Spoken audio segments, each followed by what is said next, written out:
It's Sueli. Yes. Okay, very good. I'm here in Gardena. Oh, okay. Yeah. I would do it from the office, but the lighting isn't right. And then I share my office with my teammates, so it's just not practical. So I'm home. Who else do we have here? Hi, Debbie Shellman. You're muted. Hi, There you are. Hi, how are you? I'm good, thank you. Good. I'm out of San Pedro. Oh, Pedro, okay. Very good. Mhm. Awesome. And when we have, what, 9? Okay, looks like we have quite a few people here. Is it Cecilia Matsuoka and Esther on? I see you're on the call, but I can't see your faces. So I don't know if you don't have to unmute your video, but if you want, be nice to see who all is here. So time's it right now. Okay. It's a little bit after 10. I think we're going to go ahead and just get started. But before we get into all the material, how's everyone's training going so far? Good. Fine. Yeah. Great. Does anyone have anything they want to discuss about anything except for politics and religion, please? Let's just keep it about, your family, your personal life, and or your real estate training so far, your Ignite classes. Anything to share? It's very inspirational. Yeah. I've made some good contacts with people, and it just kind of boosts you back up. Yes. I know. During this crazy pandemic time. Gosh, tell me about it, right? Yeah. I make sure that when I talk to people, I hand them a card. There you go. So far, so good. Awesome. Does your card have a picture of your face on it? It doesn't. It does not? No. Okay.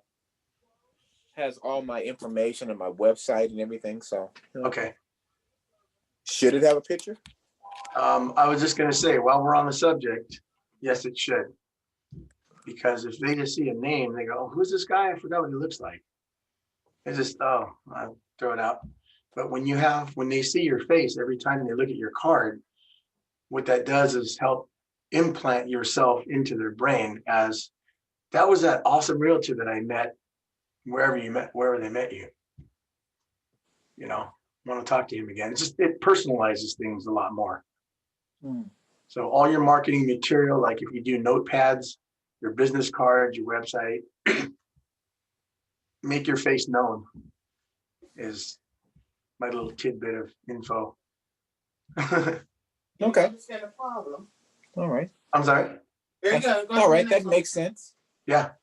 Somebody else had something. Oh, maybe that was just crosstalk. Hi, Cecilia. Nice to meet you. Hi. Hi. So for those of you who don't know me, I think there's a lot of new faces here. My name is Chris Vlahos. I work with the A-Team Realtors. Some of you may know Al Agena and myself.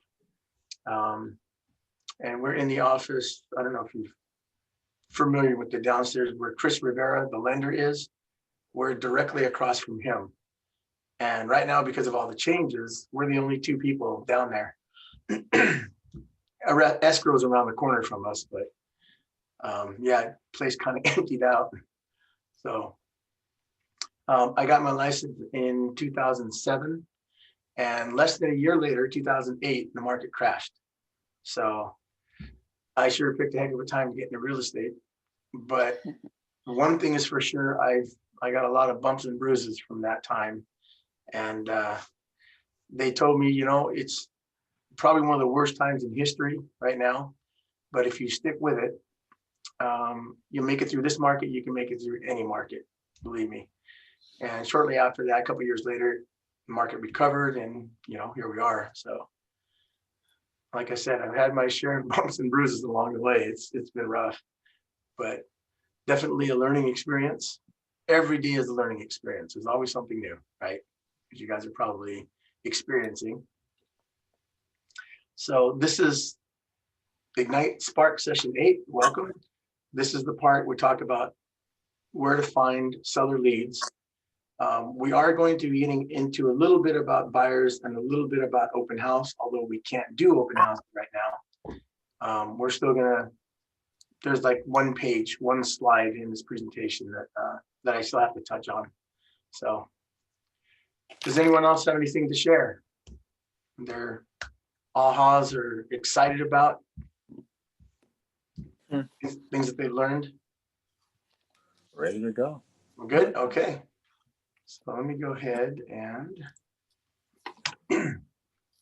kill this screen here. So what successful agents do every day? They basically do two things, right? They grow their business and they run the business. And so we'll go ahead and start with number one, growing the business. So number one, and this is first and foremost, your main, I guess, responsibility, your main job as a realtor, number one is to lead generate every day, several times a day, because that's how you're going to get your business, right? Number two, they make seller listing presentations and get listings. And number three is kind of interesting because it says make buyer presentations and get listings. And then number four is preview real estate. I say number three is interesting because you notice that number two and number three both end in and get listings. So you may be thinking, you know, how does making a buyer presentation get me a listing? I don't understand that. But I think they're trying to say a couple of things. One is because they mentioned and get listings twice in a row, what they're trying to tell you is that listings are the name of the game in real estate.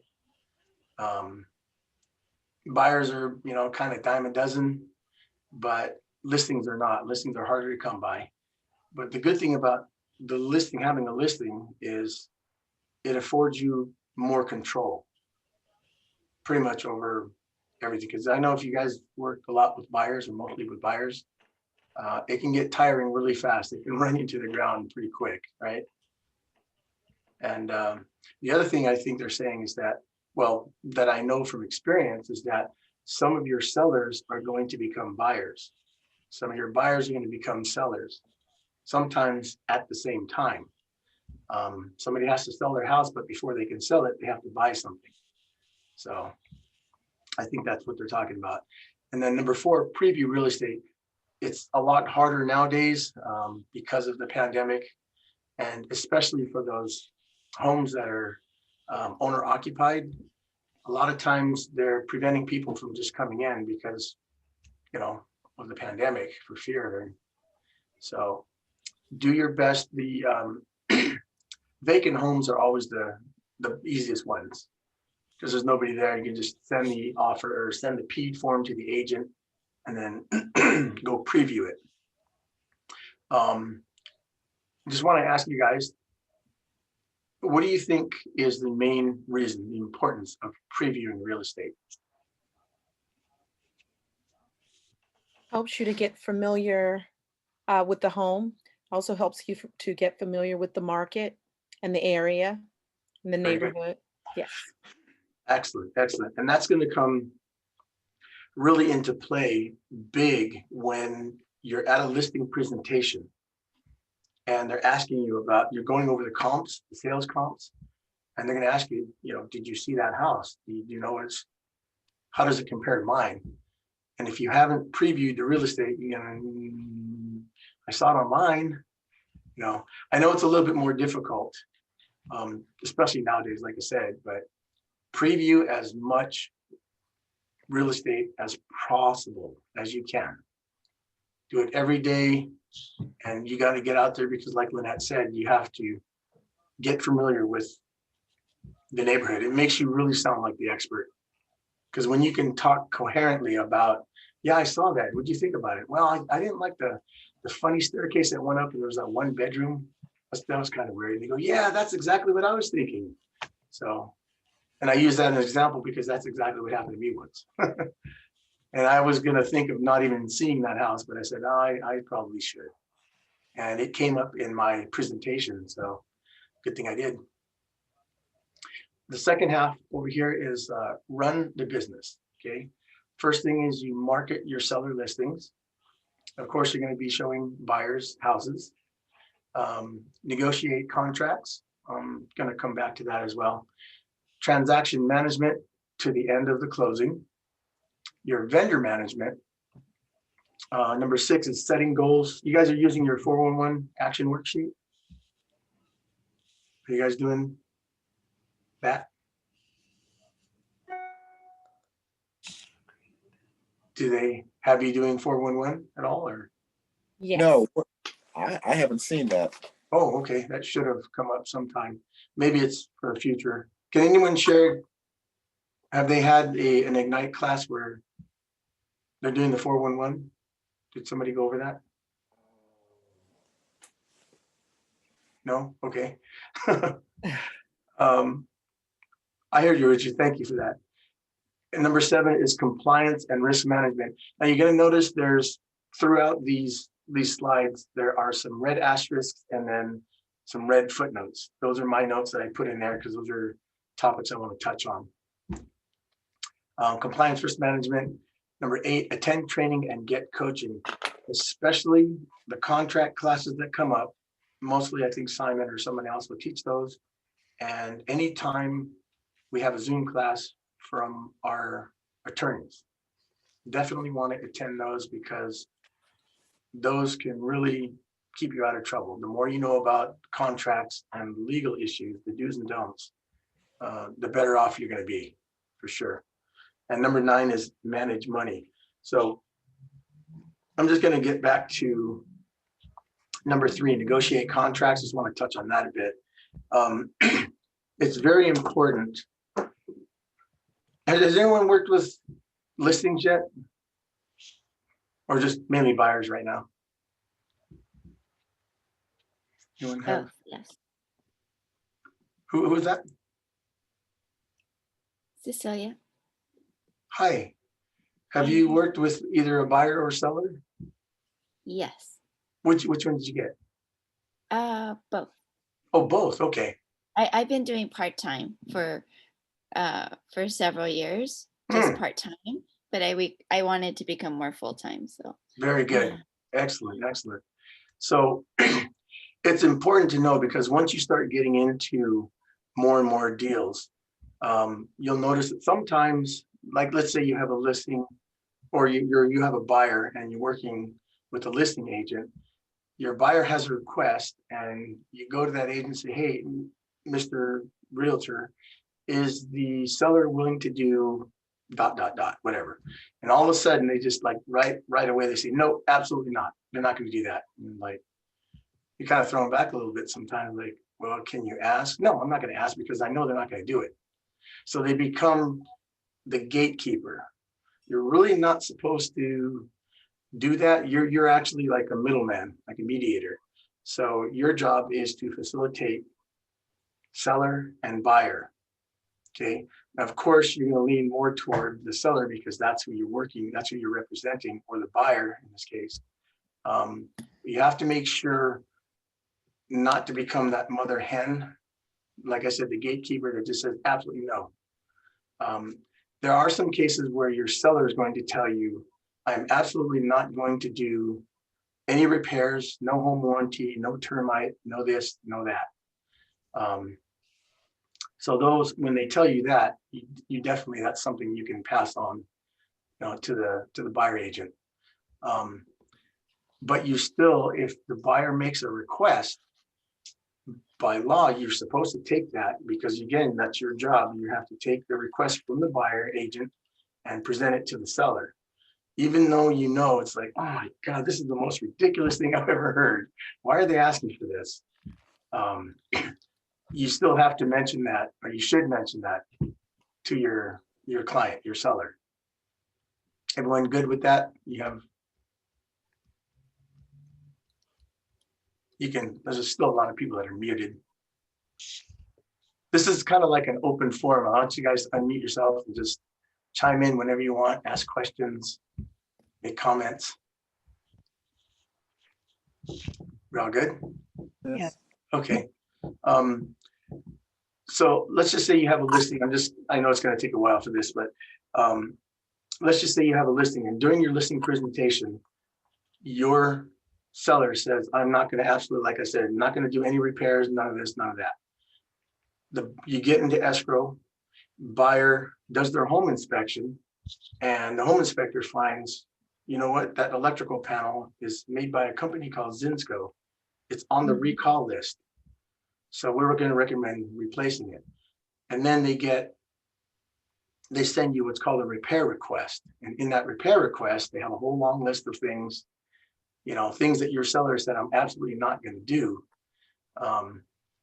So the part of negotiating is you still have to take that request, even though your seller told you they're not gonna do anything. Here's what the home inspector found. He found that you have an electrical panel that's known to cause issues. Now that's a big safety item. I know you said you did, and the buyer's asking for like $5,000 credit to replace it. So you have to take that, especially something like that. You have to kind of use your own judgment. If it was something like, small, like a stain on the carpet, the seller's not going to do that. But when it comes to big ticket items, health and safety issues, that's definitely something you have to take to your seller and say, hey, look, Mr. and Mrs. Seller, I know you told me you're not going to do anything. However, this is what they found. And they're asking for $5,000. What do you want to do? They said, well, I'm not going to fix it. Okay, do you want to give them maybe a partial credit? See, this is where you kind of have to know, I guess through experience mostly. But just because they said no, they're not going to fix it, doesn't mean that they're not going to give credit for it. So there's a big difference there. So, and I bring this up because that's exactly what happened to me one time during a deal. The same thing. I don't know if you guys are aware of the Zinsco electrical panels. They're old panels built in houses in the 1950s, and they're faulty. So everybody says you got to replace it. So my seller said, absolutely not, no repairs, nothing. But they ended up giving them like, $3,000 credit. They gave them partial credit for it. And the buyer was happy. And, we ended up closing escrow without a hitch after that. So So, Chris, I have a question. So Sure. when you said it's Yolanda, when you said that Yolanda. They gave the partial credit, Yes. where does that go on the transaction? Is that under a certain, like, where would you put that? So they're going to send you a repair request in the MLS or in zip forms. It's called RR. The response to that is RRRR, the response to the repair request. And in that response to the repair request, that's where you would note it. Seller will credit, $3,000 for electrical panel or whatever it is. You can say some lenders don't like to see credits for repairs because that means there has to be a price adjustment. So you kind of have to talk to the lender first and say, how do you want me to word this? The seller has decided to credit $3,000. And how do you want me to word it in the form? But Okay, that's basically where it would be done in the response to the repair request. okay. So Yeah. so it does affect the price of the purchase. The purchase price is Purchase basically price. So basically the seller is going to be getting like $3,000 less Okay. for that. That's all. Does This anyone is else? Cecilia. Hi, Cecilia. Hi, I had an escrow a few months ago. I was representing the buyer, Mhm. and that's the same exact issue we had. Really? It was a 20-unit condo building. Yeah. It was an apartment converted into a condo, and Uh-huh. we had the Zinsco panel. See, And the seller's agent had told me, your buyer's already getting it for less than asking price, so don't Yeah. ask for much. see, But we asked anyway, and they credited for half of the Zinsco panel. there you go. That's why I brought it up.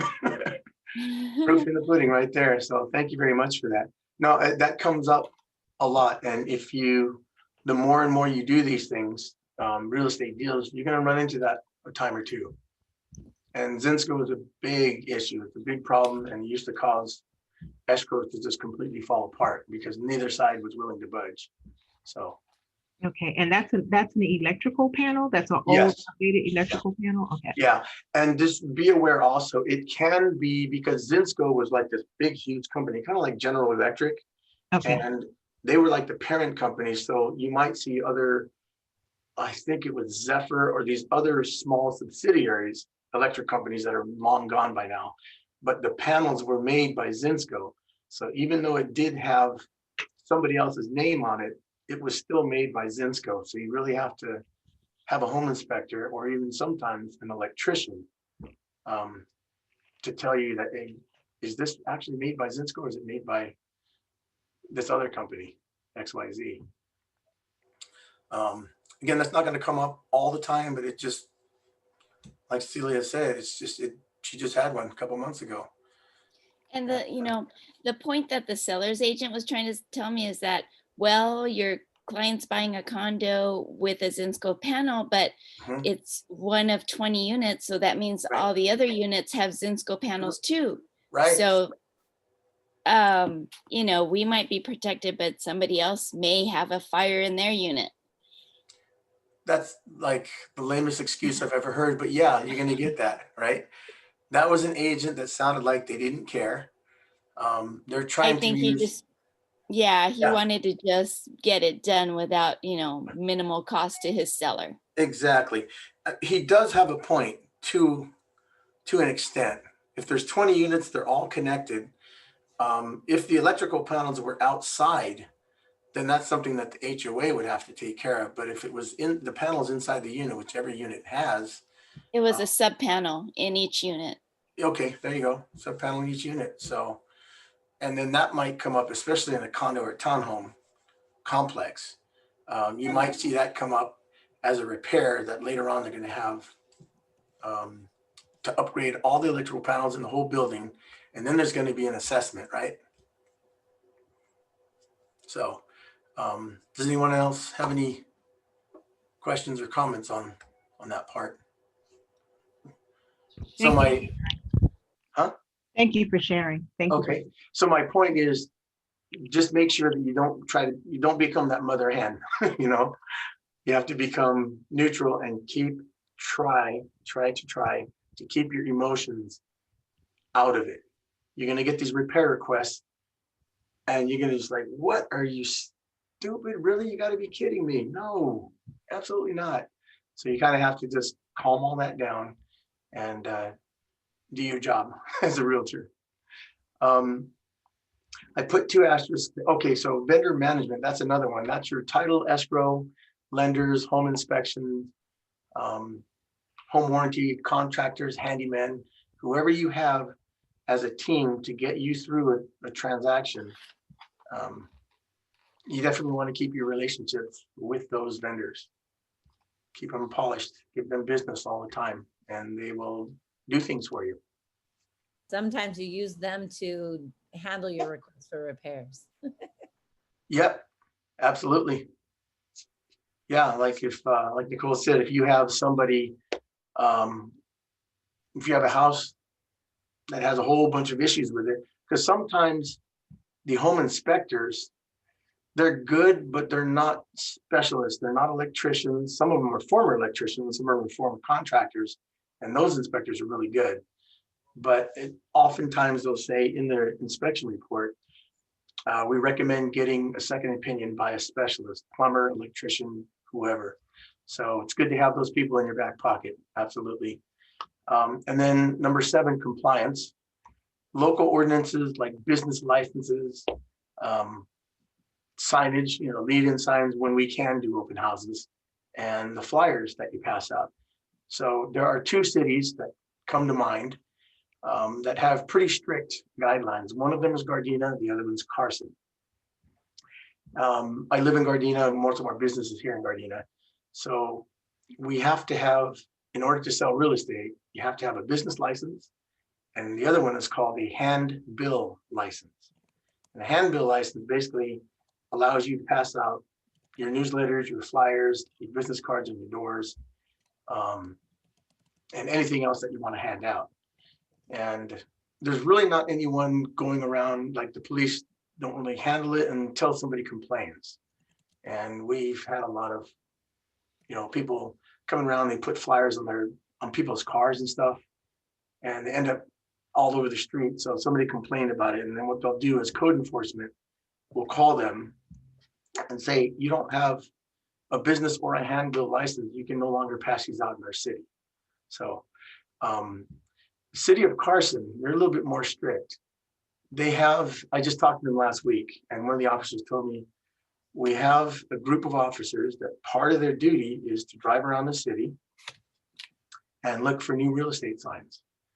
And what they'll do, they see a new one pop up, unless they know them and they know that they do business in Carson, they'll run their name and the license number or the broker information into their system, and it'll say they're licensed or not licensed. If they're not, you get fined. I forget if it's like $500 or $700, something like that. It's a pretty hefty fine. So just be aware of local ordinances. I know Lawndale has their own, Hawthorne will probably have some, Gardena has theirs, Carson has theirs. Does anyone have any experience with any of those cities or any of that? No? Okay. Chris, may I ask a question? Is this something Sure. that the local municipalities are getting, for lack of a better term, getting hip to and deciding that it's money involved, that they can make money like this? Oh, absolutely. Part of it is because of revenue. You're absolutely right. Yeah. But the thing is too, it's like, I guess they do it to kind of keep control. I mean, the base root of it is probably, money. But it's just kind of like you want to keep things in order. You don't want to just fly by night. Does every city have that handbill license requirement? No. So like the city of Carson, when you get their business license, it covers all that. Everything is all encompassing. Right. So Gardena is a little separate. They have two. And you can't have one without the other. You can't just get a handbill license without a business license. So you have to kind of get two. Okay. I don't know about other cities. So I can probably find that somewhere and with a list of cities that require that, right?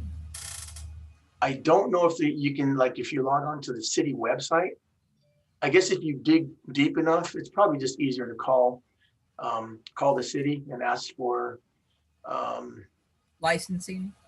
yeah, business licensing, or even the code enforcement department. They might know. Yeah, code enforcement is the one who actually goes out there and gives the citations. So a lot of times those guys will be able to tell you too.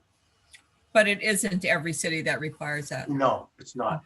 Like Gardena, from my knowledge, is the only one that actually does it. Okay. And I had my I'll stay out of Gardena.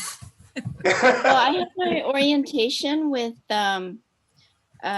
Nicole yesterday, and she said that KW, the office, already covers some business licenses for some cities. So we are covered as agents. But then she said, I forgot who it was she mentioned. She said that we could email someone in the office. I'll have to look it up who it was. And they will send an email to City of Gardena to get us licensed if you need it for that city. I didn't know that. That's great because we've been doing it for so long. My team has been doing Gardena for over 25 years. So when they implemented that, we just go down to the city and now we have to do it online. We just pay our business license and the handbill license. But yeah, if you're saying that KW can do, that's great, actually. A lot easier. Yeah, they'll do it for us. So, oh, that's good. Yeah, That's and we are already covered for business license in many surrounding cities. In many surrounding cities. Oh, good to know. Yeah. Okay, see, I didn't know that. You learned something new every day. That's what I love about teaching these classes. You always learn something from somebody. I've been in the business for 13 years. Like I said, you learn something new every day. Okay, cool. Thank you for that. Really appreciate it. See, this is what makes this fun and good. Is I like to keep it like an open forum, just as much input as we can get. So any questions about that before we move on? Comments, we're good? Okay, on we go. Oh, sorry, somebody have anything? Okay. What we'll focus on today on growing the business. So number one is lead generate for buyers and sellers. Understand motivation. This is an acquired skill, I guess you could say. Something as simple as, I just exhaled like that. That can tell you a lot about somebody's motivation. And just understanding those nonverbal cues sometimes. So has anyone in their past training gone through the compliance, the do not call on any of the previous Ignite classes you've been in? No, I don't recall. I mean, I remember them saying it briefly. Okay. But not for like, how do you do this? Where do you get the list? Okay. Yeah, all of that, not that detailed. Okay. So this is mainly, I guess, if you're cold calling people you've never met, you don't know, just out of the blue, trying to get business. My 2 cents on that is don't cold call. Simple as that. There's too many scammers out there. Nobody really wants to talk to you, I guess. They don't want a realtor, they need a realtor. And when they do, they typically they'll call you or call somebody else. But there's just too many things with this do not call. There's a do not call registry. I put the website down here, donotcall.gov. They have lists. You can actually subscribe to the registry if you want. It costs you money. And what it will do is give you a list of people who you can safely call. Then you can update your list regularly. They say, know the state and federal regulations. You absolutely have to do that. Check before you call and honor customers' requests. Most people, I'm gonna just say, they don't want to hear from you. They don't want a realtor to call them and try to ask them for business. So that's pretty much just plain and simple. Does anyone have any input on this? Or Well, you said your recommendation is don't cold call, like don't do it. So what would be the, I guess, replacement for that? So we'll get into that. I'm glad you asked that. I only call people who have given me permission to call. That means I've met them, even if it's once at an open house or somewhere. And my sphere of influence or my database. Those are the people that I concentrate on calling. Really? Yeah. You don't have to follow my advice by all means, please, if you want to make cold calls. But if you're going to do cold calls, you don't have to, but you very much should go to the do not call website and pay the fee and register. That way because what they do is they scrub the list of all the people. They tell you who's on the do not call list and who is not. Anyone on it, you cannot call. It's against the law. You can get in big trouble that way. That's because your sphere of influence, you already have some type of connection or relationship. They've either given you their business card or their email or telephone number, so that door access is already open. Is that exactly? Okay. That's more of a warm lead or a warm call than anything. Yeah. And then later on, it tells you there's different, categories of potential sellers or buyers that you can put the people in. But it's, again, there's a couple months ago, we got an email from Linda Hayden, our head admin. They said, if you guys are calling, and they gave the name of this person, do not call him anymore. He's threatening us with a lawsuit, and he's threatening to go to the FCC because somebody, I don't know if it was somebody at our office, was sending him emails and unsolicited phone calls. And it got to the point where he just had enough and threatened legal action. So that's why I bring that up. And then in the past, my first got my license on all the teams I worked on, and some of the trainings I've been to, we used to have a breakout session. Okay, 15 minutes, just start calling people. Here's a list. And it never really worked, to be honest. It doesn't. When I called my sphere of influence and took my time and said, hey, there's some great opportunities coming up in real estate. I think that might be something you're interested in. You go, oh yeah, tell me more about that. That's a good conversation. That I got a lot of business that way. But if you're just cold calling people you don't know, click or they don't answer. One of the two. So just be careful with that. Like I said, you can go into the registry if you want. You can register, pay your fee if it makes you happy. Go with God. So, okay, we're gonna go ahead and move on. So finding seller leads. Where do we find seller leads? Like I mentioned, your database. It's gonna be your number one source of seller leads. Are you guys doing your daily 10-4? Is that any? No, I haven't started it. Okay. I'm familiar with it, but I haven't got it. Okay, maybe that's later on. Okay. Open houses, that is a huge, huge source of buyers and sellers, which is, I think, why a big reason why a lot of realtors are suffering right now is because we can't do open houses. So our lead source has been taken away from us from now. And then the last is your referrals. And your referrals are going to come from your database, right? Or just people that you meet, the grocery store, wherever you're at, the car wash, people that you just run into, but the bulk of them are going to come from your database. Next step is to qualify and convert seller leads. It's easy to say that you have a lead, and you might. The trick is to convert them to either being a buyer or being a seller, being your client, basically. So in order to do that skillfully, there's some questions that you have to ask to qualify them, because you're not going to want to work with every person that you meet that says, yeah, I'm thinking about selling my house, or I'm thinking about buying a house. So, and believe me, I've had my share of telling people, you know what, I don't think we're a good fit. And you just know after, but you have to ask questions first. So here's some connecting questions. Let me just minimize my video. This is the who, what, where, why, when, and how. And then you'll notice I kind of crossed out some of the questions, and then of course my questions are in red. So starting from the top, get details to add to your database. So opening is usually, if you would, please tell me a little bit about your family life or your job, where do you work, things like that. That's the who.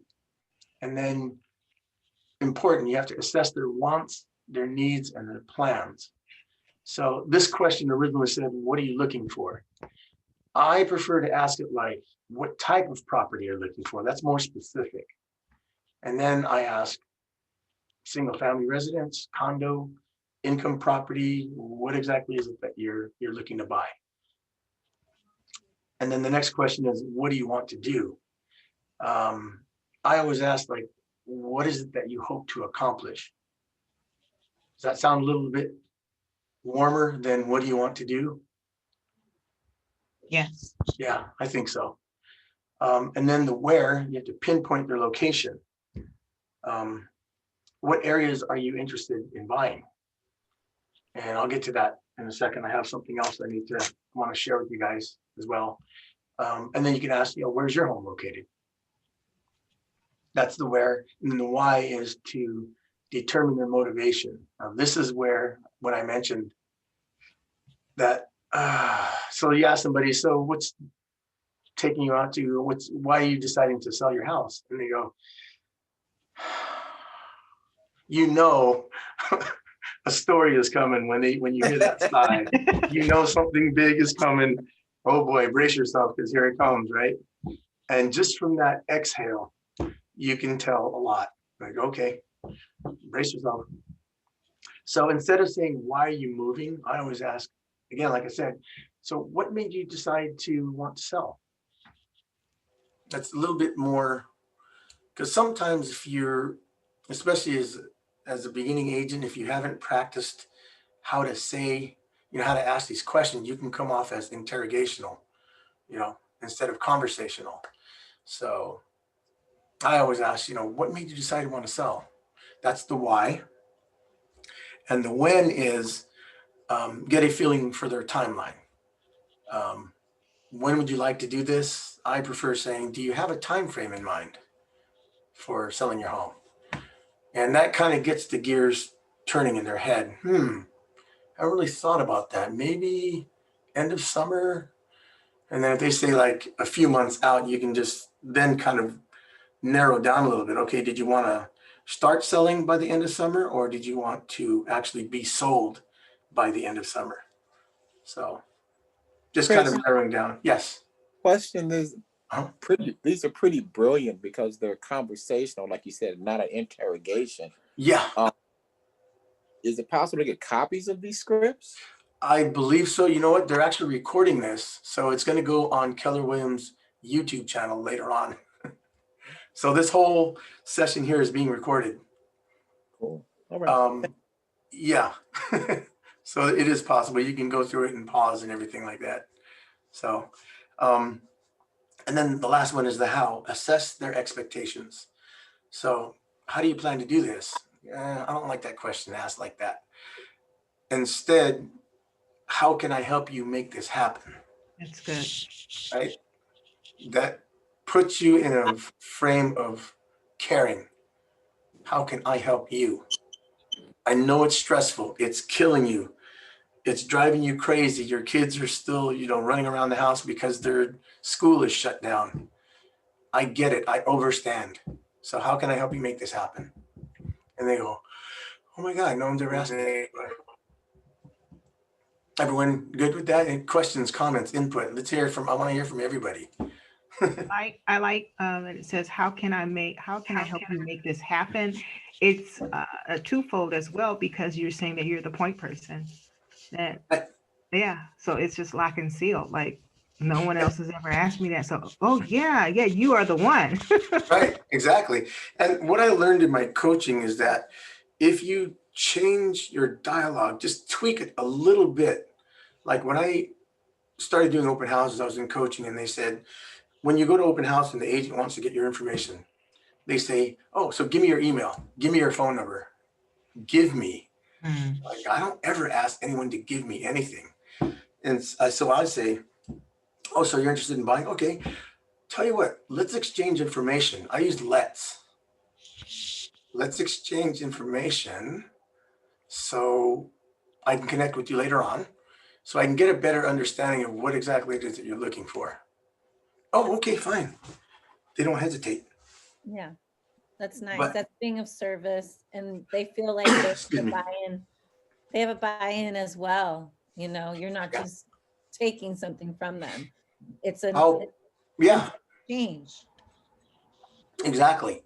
And when I learned that little subtle switch in my vocabulary, oh my God, I was getting people's contact information left and right just by using the word let's instead of give me. Use let's, try it. It'll work. I guarantee you. Especially when you're trying to get someone's contact information. So, okay, we all good on that? Good. Questions? Okay. So here's the seller lead categories that I kind of mentioned before. A, B, and C. These are your teams. So the A team is someone who's able, ready, and willing to do business yesterday and in the next 2 weeks.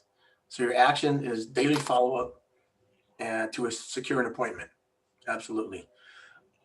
Your B team, they're going to be ready in 2 weeks to a month. Your action is to put them in your database and call them every 2 to 3 days, or at least once a week. Okay.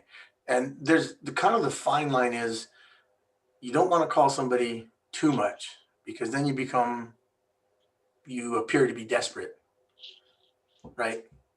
So just use your better judgment and don't overwhelm somebody. And I'll get to that more later as we talk about the open houses. And your C team is somebody who's ready, in 2 months or more. And your action is to put them in your database and call them once a month. What I like to do is not only do I call them once a month, that's kind of a long time to wait in some cases. And people change their mind all the time. So even if somebody's not ready to do business in 2 months or more, I'll keep in touch like once a week or bi-monthly instead of once a month. Send them a nice email, or even just like write a hand, just send them a card. Say, hey, just thinking about you. How are things going? And then send it. That's just what we do. Anyone have any input on that? Questions, comments? No? Okay, moving on. You know what I'm Yes. trying to do for the Christmas Yes. holiday? I have notepads that I made with my picture and information. And in the Christmas cards I'm sending a copy, a notepad inside the Christmas card with my business card to those customers that I'm trying to stay in contact with. This way they have a notepad and my business card in their Christmas card. And that is awesome. And that's something that we do every year, our team. Oh, do you guys? Yeah. Oh yeah, we have a newsletter, notepad, business card, and like a Christmas card. And you send it in the Christmas card. That's what I started sending out. I actually hand deliver those. Oh, nice. Yeah, I actually got addresses. I did. I actually called and got addresses. Oh, good. Awesome. Yeah. Good. That's a good way to do it. I'm more of, for me personally, that's the other reason I don't like cold calling, is because I've never really got any business cold calling somebody, but face to face, I get lots of business. All my business comes from, well, either if it's not a referral, because we have a farm area that we go to every month. I deliver newsletters. And even if you're not door knocking, they're all out there watering their lawn, or they're, looking through their window, and then you leave it on their door and they say, thank you very much. Thank you. Right. And you go, oh, you're welcome. Thanks. How's everything going? And you ask about the kids. And then sometimes they say, so how's the market? Gotcha. Right. Yeah. As soon as they say, how's the market? It's doesn't always turn into a deal, but that's somebody I definitely want to follow up with. And that's what I'm doing here in my own neighborhood. I'm walking the neighborhood and handing my neighbors out my information. There you go.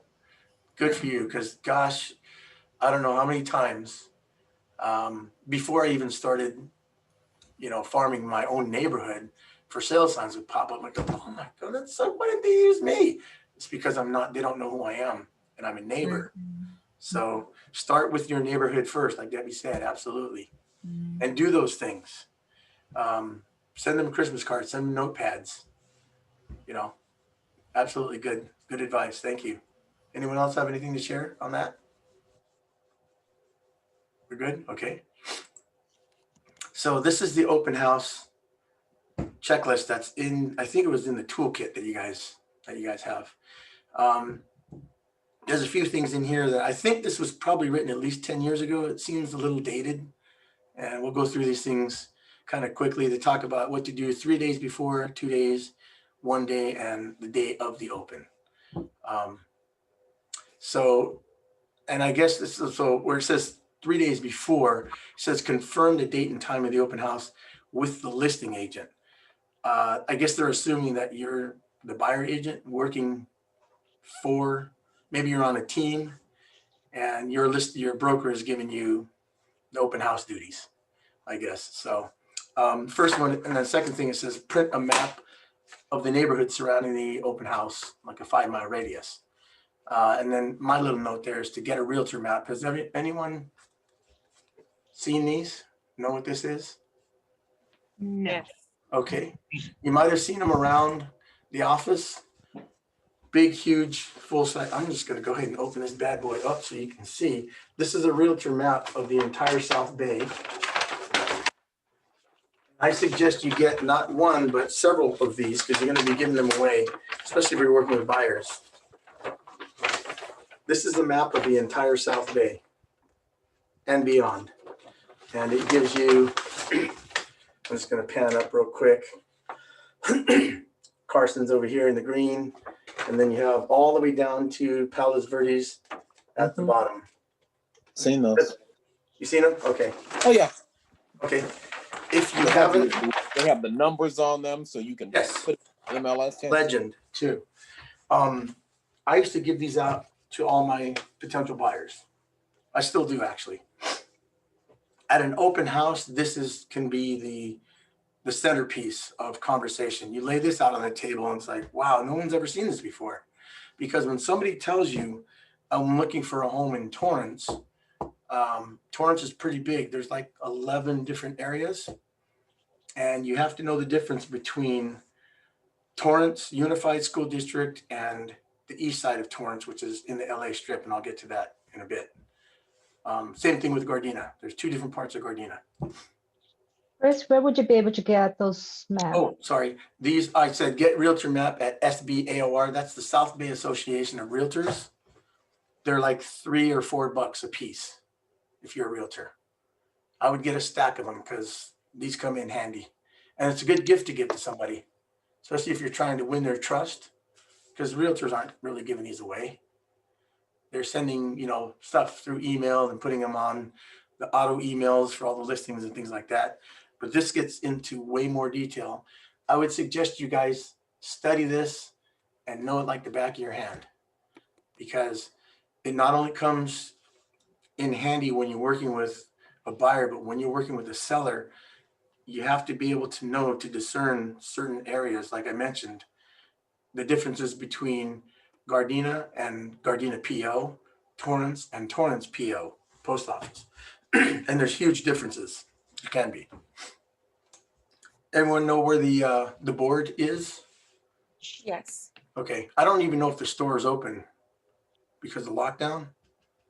So if you just go to their website, you can order stuff online. So the reason I say this, okay, so, and then the next topic is research sign placement regulations. Again, that's compliance with the city that you're in. I know Lawndale, I was doing an open house in Lawndale. I put all these signs up and down Marine Avenue and Prairie. And when I came back to get them, they were all gone.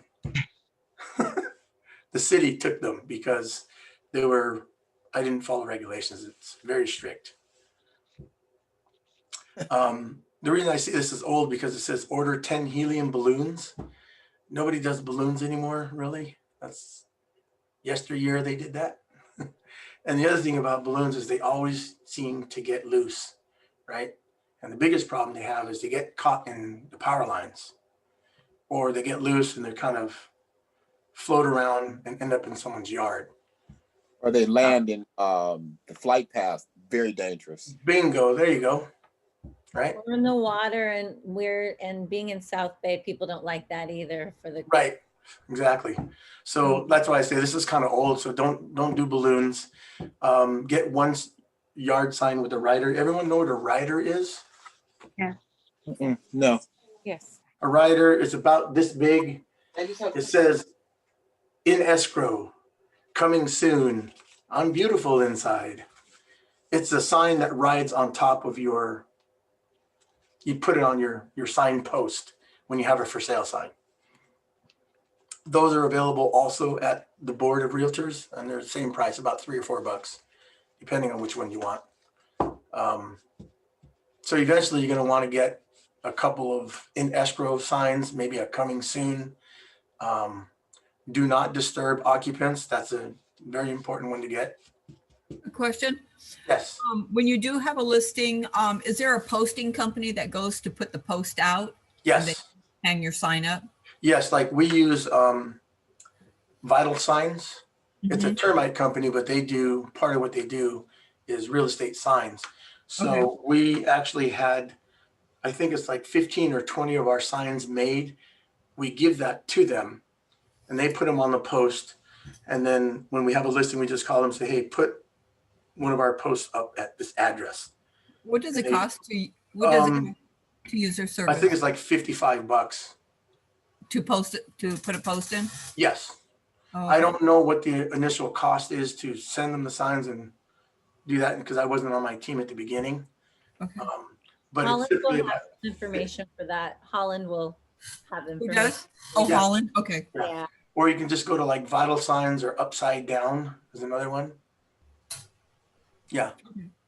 But eventually, as you start getting listings, you're going to definitely want We should have a sign on writers. there. Yeah.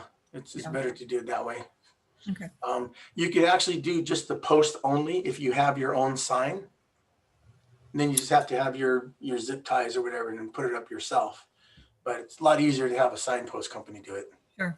Yeah. Thank- Mhm. And then it says, get 10 directional signs with riders. You're going to need more than 10 if you start doing open houses. Say, for example, because most of the time when you have a listing, it's only a couple blocks away from like a major intersection, right? Let's say like 190th and Prairie or something. So that's 4 signs right there that you're going to want to do.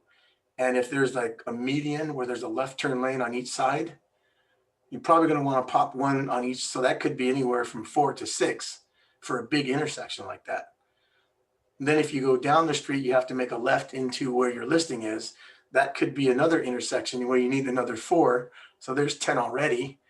And then you have, possibly, depending on where the house is, how many more other lead-in signs that you're going to need. So right now we can't do open houses, so that's not really an issue. But when we do get back to it, I would say definitely get a stack of like 15 or 20 of them, because you'll definitely need them. And then it says print 100 flyers, including a map. Okay, I think again that's everybody has this, and included with this is Google Maps. So it's almost like you're not going to need lead-in signs. The lead-in signs are really for those mainly who are just driving by and happen to see your sign. Oh, there's an open house. Let's go check it out. And it helps people even that do have Google Maps. It just helps people find you. But again, on your flyers, you don't need to include a map on that anymore. And again, role play your scripts with a partner. Is anyone, you guys doing role playing yet? Or Yes. okay, good. And then mark on the map where you'll place the signs. Anyone have any other input on 3 days before? No. No? Okay. I'm just going to get to, so 2 days before, I'm just going to get to the part here. Can you guys see my mouse, my pointer moving on the screen or no? Yes. Yes. Oh, you can? Okay, cool. So I'm just going to, okay. And the reason I say you don't need a map on there, because here they say knock on 100 doors in the neighborhood to invite neighbors and leave a flyer at each door. Well, if you're knocking on doors starting where the property is, you don't need a map because all the neighbors know where the house is. You have a for sale sign, and even from blocks away, they know where the house is. They know how to find it. Usually it's a walking distance. Advertise on social media.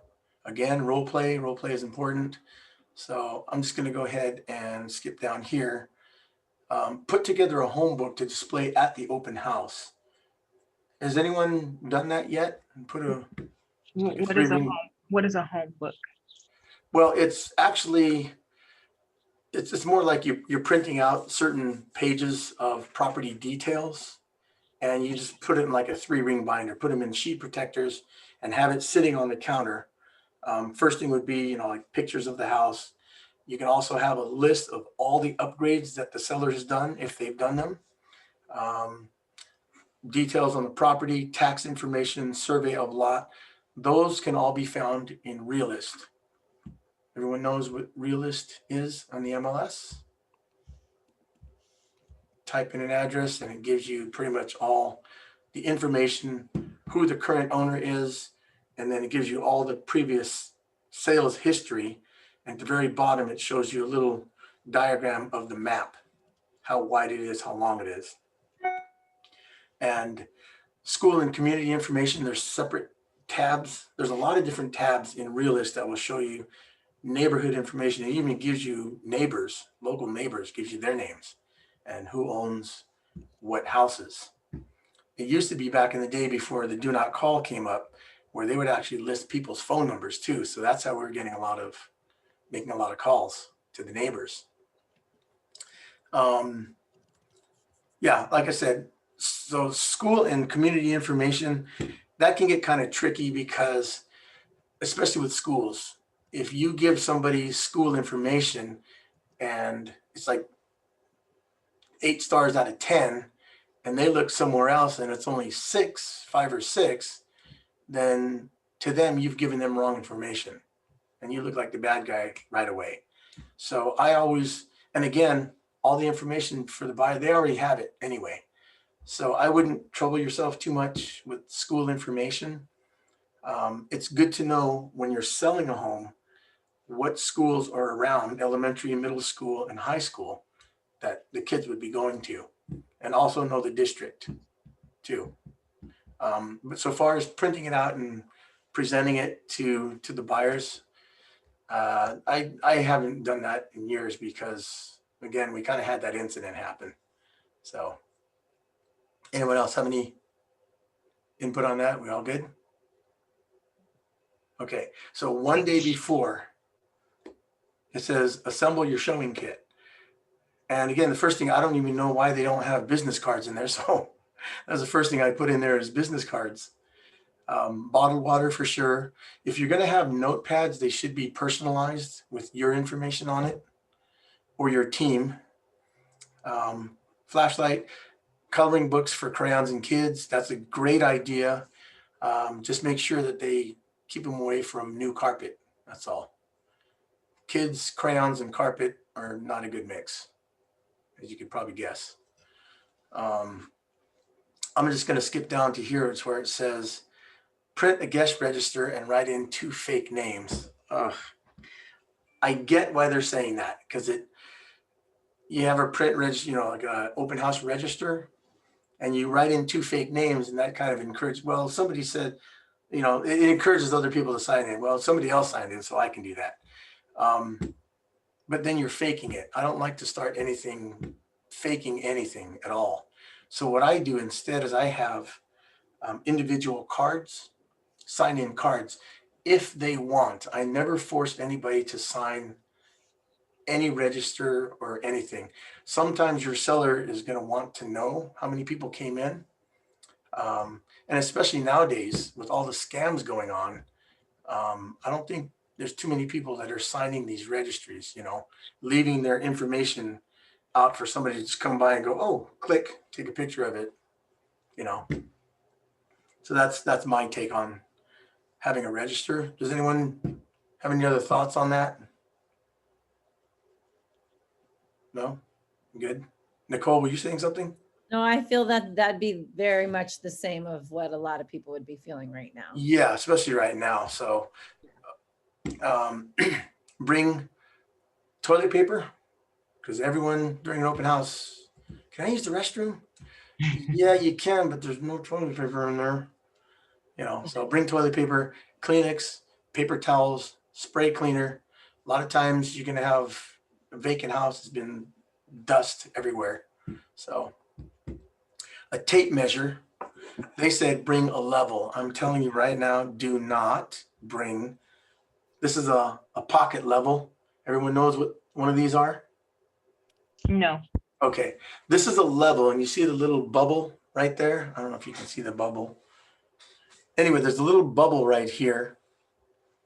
Can I put a background on this thing? So, I don't know, can you see that bubble moving? Yes. Okay, so what they do is they put this on what's supposed to be a level surface. And if it's not level, the bubble is going to go to one side or the other. So that kind of tells you if the floor is level, if the surface is level, if you have a level surface. The reason I say do not bring a level is because I did this early in my career, and this is the one that I actually used. So I gave it to a potential buyer, and he starts measuring the countertops. He goes to the floors. He went every flat surface he could see, the doors, and he said, hey, these are crooked. This is off. What are you trying? What kind of piece of crap house is this? And the problem was, it was a full open house. There were other people around. They go, oh, really? Let me see that thing. Hey, you're right. This thing is, what's going on here? My goodness. So do not bring a level. That's why I crossed it out. Okay. Because this I don't want to open. And also it could, in this case, a lot of people just kind of walked away and said, no, thanks. I'm not, this house is crooked. A floor could be a little bit off, but it's not, it doesn't mean it's going to fall over. But in their minds, they're thinking, this is a fun house. It's going to fall over. You know, wait for the home inspection. If there's anything obvious to a home inspector, or if you're like walking, you can see feel yourself falling over, then yeah, I can see that. But for the most part, that's why I say don't bring a level for any reason at all. If you want to bring paint, carpet, and shingle samples, you can, but that's a lot. And nowadays, especially with the roof shingles, recently, I think 2 years ago, California passed what's called Title 24, which is cool roof shingles. So unless you're a roofing expert, I wouldn't bring, you can bring those paint swatches if you want, carpet samples. It's good to have, but nobody wants carpet anymore. They all want vinyl flooring. Engineered vinyl plank is what most people want. So if you have samples of those, that'd be great. But I wouldn't trouble yourself too much to bring, a hardware store to your open house. A lot of times, if you're lucky, the seller, if they just did their floors or just did their paint, they'll have leftovers, and you can, put those out on the counter. But bringing your stuff, it's a little bit too much trouble, I think. So the day of the open house. So before the open house starts, again, role play. Arrive early I'm going to just go ahead and minimize this. Arrive early to ensure the home looks clean and welcoming. This is something that you should have done even maybe a week prior. If the house is dirty and needs cleaning, offer to hire a cleaning service. Go through their house. Like I made a note here. I made a note up here. It says the home should sparkle. It really should. If necessary, hire a cleaning crew a few days before the open. That's why they say arrive early, because if the house hasn't been cleaned, if it doesn't sparkle, it's your job to make sure, especially windows. Dirty windows are like, it can prevent light from coming in, makes the house look really old and dingy. And people respond worse to dirt than they do to clutter. Clutter, they know it's going to be gone when they sell. Dirt, especially nowadays, they just go, ew, it's nasty, right? So open all shades and drapes, open the windows, turn on all the lights. You want to make it as light and bright as possible, because that's what people want to see. That's what they want it's an experience. When they go in to the house, you want them to feel like, wow, this is a nice house. This is great. I can see myself living here. Just a little touch up paint here and there. But yeah, I like this. But if it's dirty and old and dingy, they don't have that feeling, and they're not going to offer as much for the house. Question about the cleaning service. Yes. Cleaning service. If you have to do that, is that something that you take care of, or is that something the seller takes care of? Either way, because it's only it starts, I think, at like $100. I always offer to pay that. That's something that we always offer to do. Okay. Yeah, absolutely. Even if it's $150, that's something that I do up front, because again, if you have a dirty house, your offers, it's going to affect your offers. Absolutely. So I always end up paying for that, for sure. And then, okay, thank you. And then I had another question. Sure. Well, I had the comment. Well, I don't know if it's a question or comment, but I'll just share. I had a friend who is an agent, real estate agent, and she got into a lot of trouble because of the shoe covers, because I guess the person came in and slipped because of the shoe covers. Maybe it didn't have grippers or something up under it. So do you recommend providing that, or what do you do with that? Shoe covers, you mean? Yes. Yeah, absolutely. Especially now, if you're selling a home that's vacant or even one that's owner occupied, try to get the shoe covers that have, you'll see like little chevrons on them on the bottom, okay, like rubber grips. Yeah, because I actually have experienced that as well, especially if they wax the floor. Yeah. Oh boy. Yeah, that could be very bad. Maybe get a disclaimer too, that you sign, have people sign to, if they're entering at their own risk. Okay. If they slip, that it's taking liability off of you. Got you. Thank you. Yeah, We just talked about this. That's why I say that. Really? Because that, because we offer them or we don't, and Right. Fidelity literally will not offer them because they're going through it right now. And so we're trying to find solutions, and that's something that we have come up with, is to, have a disclaimer for the agent. Oh, that's But good. that just gets off to the Yeah. left. That's just not. That's great. And the thing so you're talking about having the potential buyer, whoever walks in, sign like a disclaimer, like sign it, or just have a disclaimer posted somewhere. Sign to it. Oh, sign it. To take liability off regarding the booty. Oh, okay. Sound like a good idea. The only thing I can think of is like, I gotta sign a disclaimer. Forget it then. I'm not coming in here. And that's why it's just something that's a whisper, but it is an option. Okay. No, it's a good option though. So Definitely where for will we that. get that form, the disclaimer? There is none. There is no Something form. That's That's something a possibility to be created, or have it printed on the booties, even at the bottom, Mhm. to have, be careful and something. Could Yeah. it be also added to the sign-in? Yeah, that's the thing. First of all, you're talking about like having somebody sign a sign-in sheet before they see the house? Yeah. Is that what you're asking? Okay. Yes, you can do it there, but the more things that they have to sign, the more restrictions that you put on a potential buyer. Got you. It can prevent them from even coming in the house. Right. You're giving them an opportunity to say no. Exactly. It's like you're just putting up all these roadblocks. Wow. You have to err on the side of safety, obviously. So I don't know, maybe the option is to just take your shoes off and walk with your socks. I would. BYOB, bring your own booties. BYOB. There it is, BYOB. We got a new phrase for 2020. I would be leery of that boot thing, the disclaimer, simply because if that's the case, my first thought would be, what kind of death trap am I walking into? Exactly, that's what I'm saying. What's going on? What the heck? Am I gonna figure? Most people can walk most of their lives, so let's just. At some point, you just got to let it roll. Yeah. And if they fall, when I used to work for Maybe they can be included with the P. You just hey, did you see that? No, Exactly. I'm not walking in there. What the hell? Like you said, what kind of death trap am I walking into? No. Sui Lee, you had something you wanted to say. What was that? Oh, I was just saying, we already have to sign for the PED. So maybe they can be included with it. Yeah, I know. It's just like another thing to sign. Geez, do you want to sell this house or not? Come on. So, and the other thing is spray air freshener, light a candle, bake cookies in the oven. Again, I crossed it out.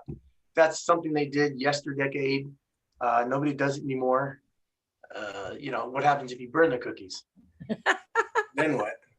And also, it kind of defeats the purpose.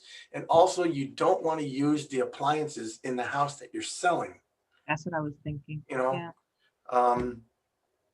And after the baking cookies, and then Glade came out with baked cookie or apple pie, Glade plug-in, right, with the apple pie scent, and that kind of helped a lot. The theory behind that was to make it feel like a homey, warm, open home, right? But nowadays, you don't even have to light candles. Really, some of those scented candles, wow, they smell really good. And you just take the lid off and put it on the mantle at a table, and you can smell that for miles sometimes. So I like to err on the side of, I don't spray air freshener anywhere because you can get, just it fades for one. It might not smell that good, but scented candles put up in certain areas, not lit, and just have the candle open, that I think that should be fine. And the other thing is too, if it's like, what are you trying to do? Put a silk hat on a pig? It's like, why are you trying to mask all these smells? If you have all these smells, like pet odors, you should get the carpet cleaned. Don't just spray cologne over your whatever. And the last thing on that is probably one of the most important, is to ensure valuables, breakables, and prescriptions are safely hidden. That's a conversation you want to have with your seller a week prior or 3 days, 2 days prior to having the open house. And I put in here firearms and ammunition.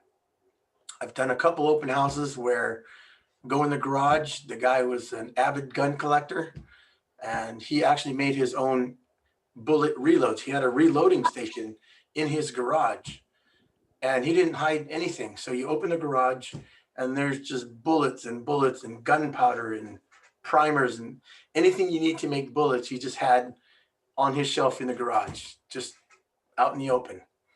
So another thing is I was showing a buyer a house. We walked into the master. Master had a big, huge walk-in closet. My buyers had a little rambunctious kid who was running around everywhere. And so, okay, I just turned the light on. And as I was walking out of the closet, in the corner, leaning against the wall, was a shotgun with no lock, no trigger guard, no trigger lock on it. And so I had to hold back the buyer. I said, no, don't have your kid come in here. You can take a look from outside, but so lock up, firearms and ammunition in a gun safe where they should at least be unloaded and have a trigger lock on them. So very, very important. During the open house, greet visitors within 5 seconds or 5 steps. That kind of depends. You don't want to just jump on people as soon as they walk in the door. Give them time, give them a few seconds. Stand back, don't be all up in their face, but be within arm's reach if you can hand them a flyer. Hi, welcome, my name is Chris. Welcome to 1034 West 186th Street. Here's some information for you. Or I always say, would you like a flyer? Would you like some property information? You'll be surprised. Some people say, no, I got it. I got everything right here, all the information I need. I just want to take a look around. Please. Ask each visitor to sign the guest register. Again, I don't have registers. I don't like them because here you are again, forcing people to sign something that's going to be left out in public. What I do is, like I said, I have individual sign-in cards if they want to exchange information with me, but it's not mandatory that they do. I never make it mandatory. And the next point is, it says tour the home with guests and use your rapport building skills to create connections.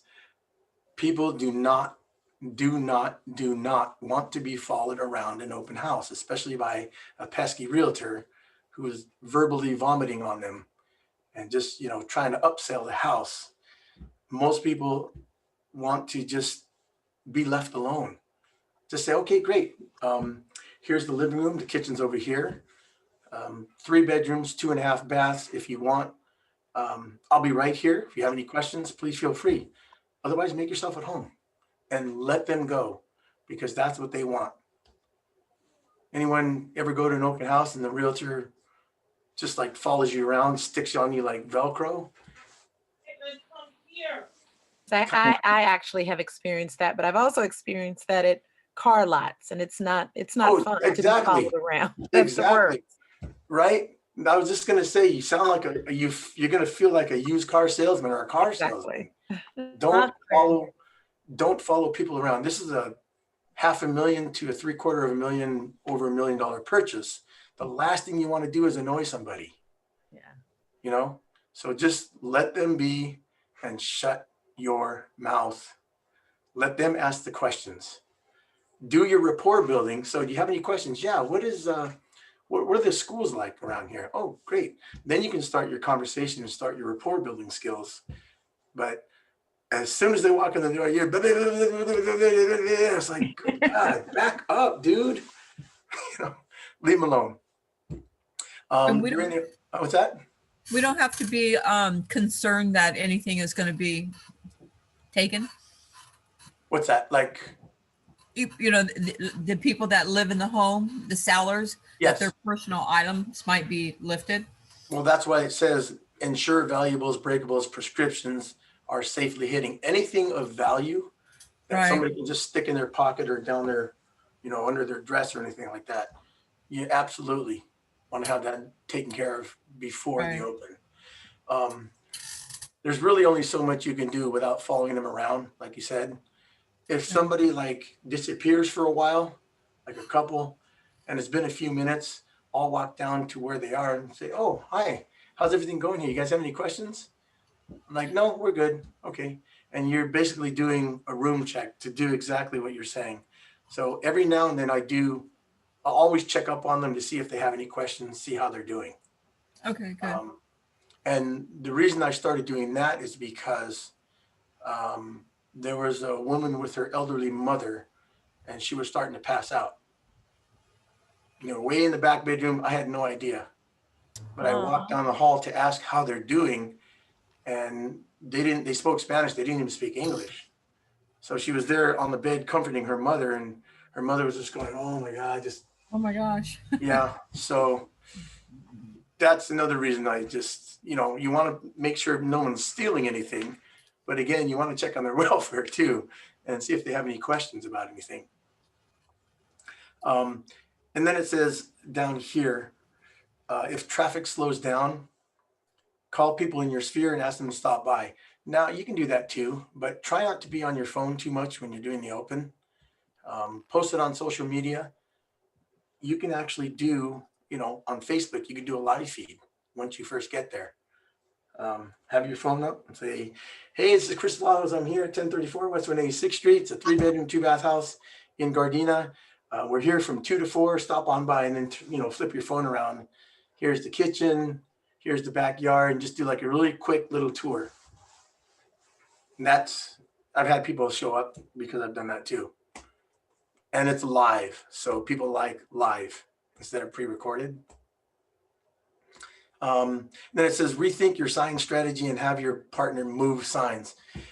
It's more of a sign check to see, like, especially on a windy day. Thing is, when the open houses are busy, which they are, you have 2 people there. Usually the people come in waves. First wave is like when you first open. You get hit really hard for like 45 minutes. Then it starts to slow down. There's a lull. And then there's another wave, and you might get a third wave. So if one of your partners leaves to do, a sign check, and then your other partner gets hit with a wave of new people, it can be kind of bad for your partner who you left alone. So I don't usually have anyone, even if we're 2 people. Like I said, if it's an exceptionally windy day, one of us might go out and do a sign check. But for the most part, again, people have Google Maps, so it's really not important. I think it's more important just to stay there as a cohesive unit. After the open house, of course, clean up exactly how you found it, turn off all lights. And remember, it says at the bottom, every guest is a long life client in the making, which is absolutely true. Most people say open houses are for the purpose of showing the buyers to get the home sold, right? The real reason you want to do an open house is to get listings, because the neighbors are going to show up and they're critiquing you. They're judging you to see how you act, because you may be a potential seller, the selling agent for them. So they're checking you out, they're scoping you out, they're asking you questions, and they're critiquing you as a professional to see if you're worth even interviewing to help sell their home. So that's why you always have to be on point with your open houses when we get to open houses again. Who knows when that's going to be. Before we move on, does anyone else have any comments, questions, suggestions on this? I have a question. Sure. The coronavirus entry form, the PED that's Yes. required. Mm-hmm. I went into Zip Forms and I noticed that there's like so many versions of it. Yes. So which one do we use? Because there's like version 5, 6, 7, 8, 9. Use the latest one. Actually, if you go on to the CAR website, California Association of Realtors website, you can find out what the latest one is. But usually it's the one with the highest number. Like it was number 7. I think it was one. like number 9 or Number was 9. it 7? Yeah. There's been so many revisions to it, and one of them came like 2 weeks after the other one was released. So like within 2 weeks, we're already using a new form because they keep changing it. And I guess they have to because of all the developments with COVID that keep coming out. So I always err on the side of whichever one's on top or whichever one has the highest number of revision. If it's 7, Okay. use 7. If it's 9, use 9. Okay, I think that's the one at the very bottom then. That's the highest number. Typically, yeah. Yeah. Depending, Okay. yeah. Okay, thank you. Mm-hmm. Anyone else have any questions before we move on? Okay. Convert leads to contacts. So 1 is ask for the appointment, right? 2, ask for a referral, and 3, ask for them to reciprocate the connection that you've made. A lot of times what they're saying, so these are my notes here, my footnote is, before you ask for a referral, at least wait until you're in escrow or toward the end of escrow before you ask them for anything, because they want your undivided attention when you guys first meet. I'm talking about like, because in a lot of training, what they're saying is when you talk to somebody, a potential seller, you ask for an appointment and then right away ask them for referrals. So it kind of like, you don't want to do it right away because why are you asking me for a referral? What about me? Are you supposed to be concentrating on me and getting my home sold? I don't want to give you anybody right now. In fact, I want to see how well you do first before I'm going to send you anybody. So always make sure to wait until at least you're in escrow and things settle down, because there might be a lot of chaos in the beginning. When you first open escrow, there's a lot of things going on. So just wait until the timing is right before you start asking for referrals from anyone. Maybe wait until your first contingency removal is. There you go. Wait till a contingency is removed. Yeah. Or wait until all the contingencies are removed. Yeah. And it's going forward and the buyer has no way of, backing out at this point. Yeah. Or, you can wait until after the close of escrow. That's always a good time. Say, hey, how did we do? Give them a gift, and then say, by the way, is there anyone else that I can give excellent service to? Say, oh yeah, you guys are so awesome. I'm going to refer you to everybody I know. That's when you've hit it out of the park. Chris, Yes. I'm sorry. Can you pay for the home warranty and tell them that's my gift to you? Absolutely. In fact, a lot of agents do that as like one of their promises, like their listing agreement. You can offer a free home warranty for the seller, right? You're talking about for the seller or for the buyer? No, for the buyer. Oh, for the buyer. Yeah. Yeah, you can do that if you want. Oh no, you know why? Because the seller usually pays that. Or you're talking about offering to pay it instead of having the seller pay it?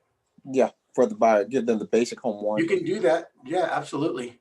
You would because a lot of times when you're representing a buyer, the least things that you ask for in the offer, the stronger your offer is usually.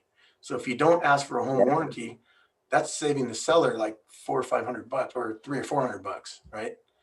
So you can actually put a check mark where it says buyer will pay for a home warranty, or not even put it in there at all. And then when you close escrow, you can actually, you can pay for it yourself. Sure. If you're that big of a baller, absolutely. A lot of people don't. They're like, oh man, that's my first deal. I need every dollar I can get. But if it's going to ensure you more business from them, absolutely, why not?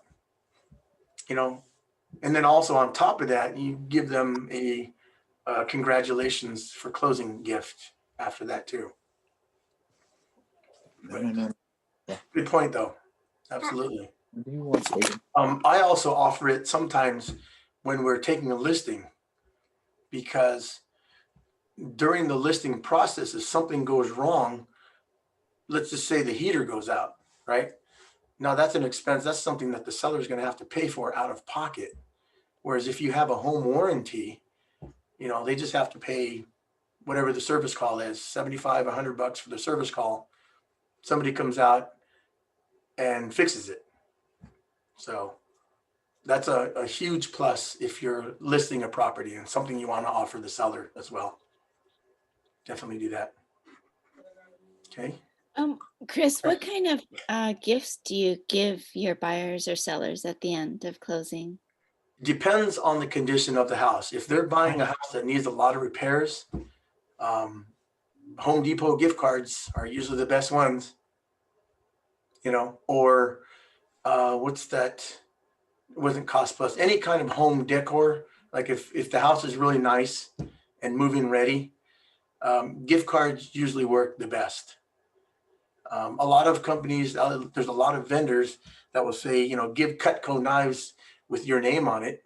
There's some kind of household kitchen item that people use every day because that keeps what they call TOMA, T-O-M-A, top of mind awareness. So they're constantly looking at your face every time they use the Cutco knives, or every time they use that blender, your face is there. So it depends. Typically nowadays, it's just gift cards. That's what they. And if you buy a gift card, like for how much?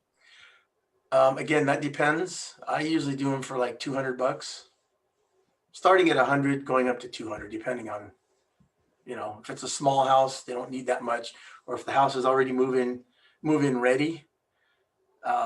Then I go from Home Depot to like a home furnishings place, or even a Visa card.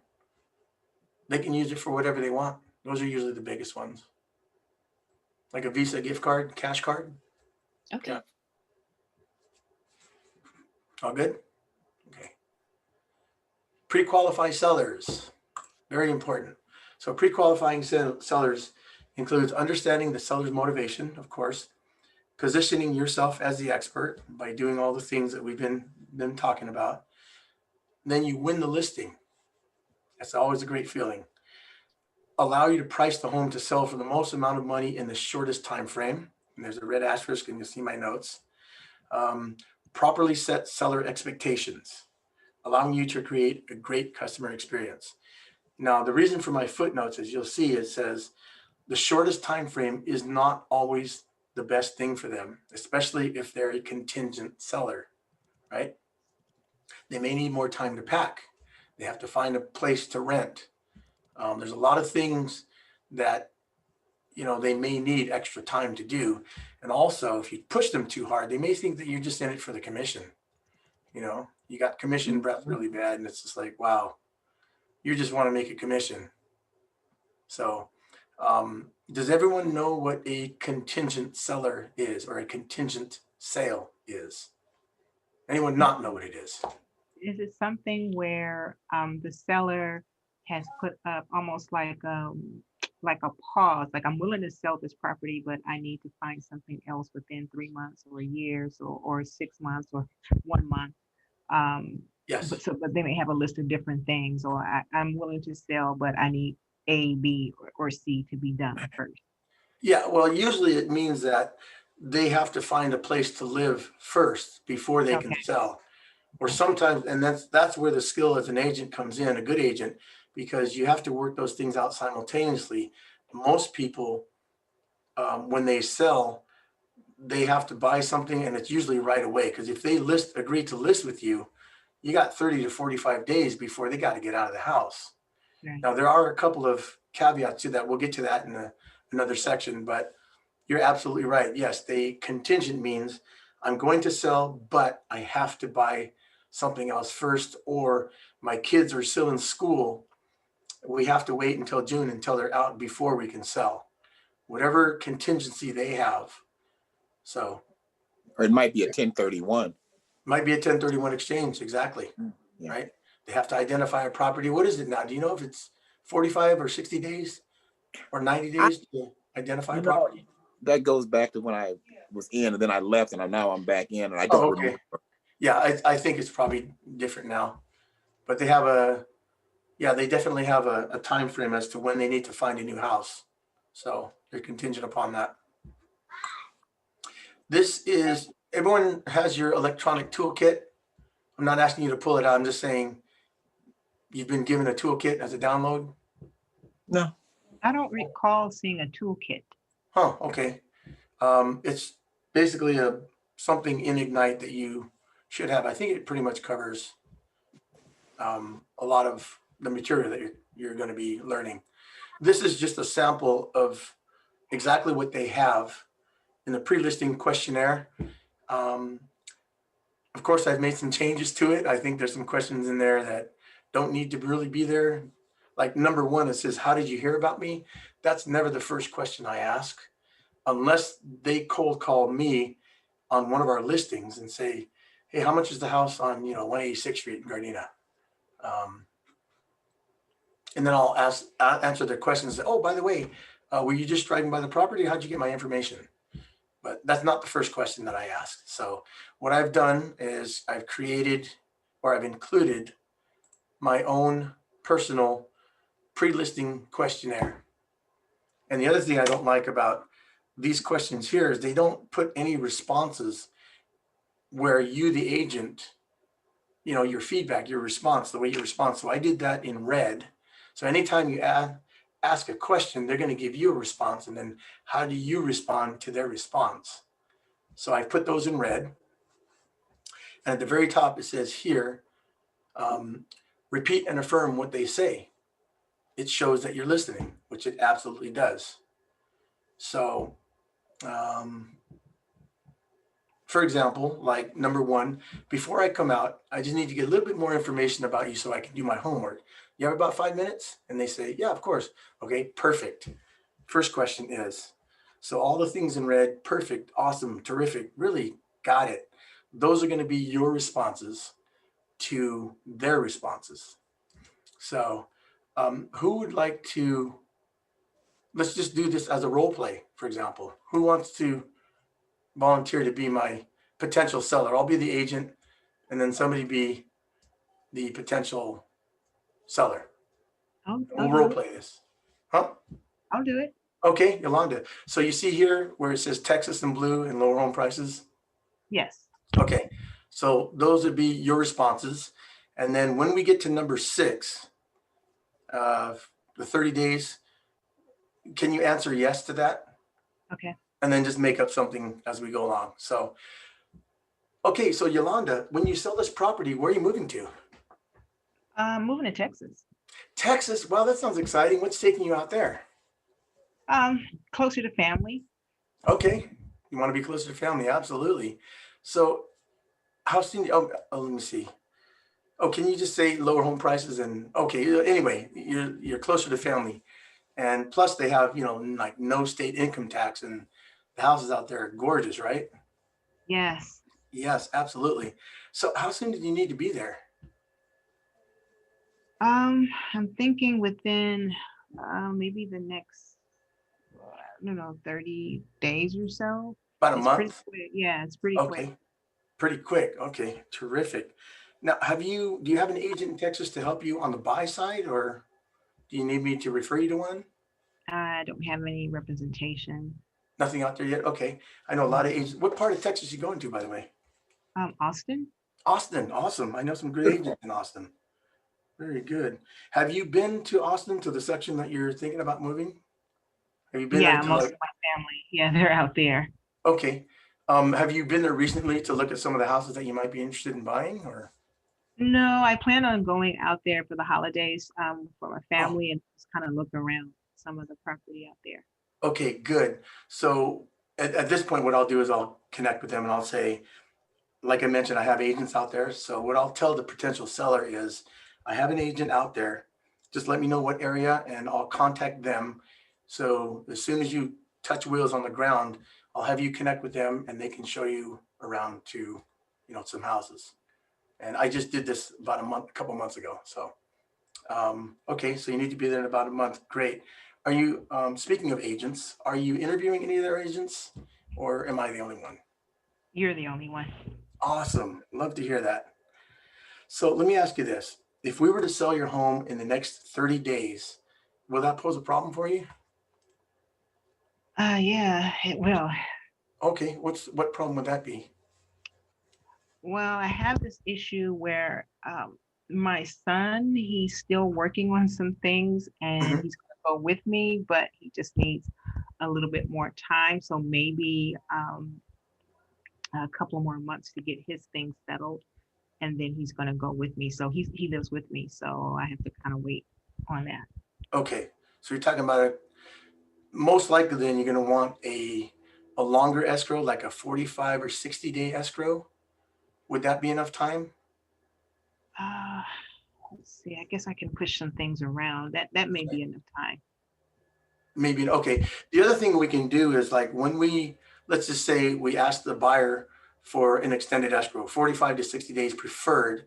If that's still not enough time, we can ask for what's called a rent back. Are you familiar with what that is?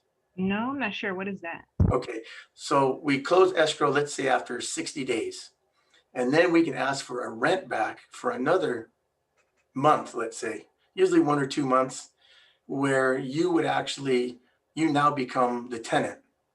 So they're allowing you, you pay their mortgage, but they're allowing you to stay in the house an extra month so you can get all your affairs in order. But we have to find out exactly what their mortgage payment would be. And since they're allowing you to stay in the house, you would actually make that mortgage payment for them. Does that make sense? Oh, I see. Yeah. Yeah, that makes Okay. And if you don't, it's prorated. So if you only stay for 2 weeks, you only pay half of that. Oh, I see. Okay. Yeah. But what that will do is afford you the ability to not have to move twice. So, otherwise, if you have to move somewhere in the interim or rent a place and then move to your location in Texas, that could be kind of a logistical nightmare. Yeah, that's a little bit too much moving. So yeah, I Yeah. think I'll go with that option. Okay, great. So we can definitely ask for that. Okay. And this is kind of an interesting question. What would happen if your home just didn't sell? If it didn't sell, Yeah. that would be a problem because Yeah. I really want to be close to my family, especially Okay. with all this stuff that's going on. Right. And it just wouldn't work. It would just be kind of devastating for me. Right. So you absolutely have to sell your property then, your home. Yeah. Okay. Which leads me to my next question is what price would you think you like to list your property for realistically? Of course, I want to get the highest. I do too. I absolutely want that for you as well. Yeah, I want to get the highest for it, but Okay. if I can kind of get like, kind of mid-range, I can't go low ball on it, but if I can kind of get to high in that range, that'll be good. Okay. Do you have an idea? Did you have a number in mind or? I'm thinking maybe 850. 850. Okay. Awesome. And okay, so you want me to get 850. That's great. And is there a price that you won't go below? Like what's the lowest price you think you might entertain if we started getting offers?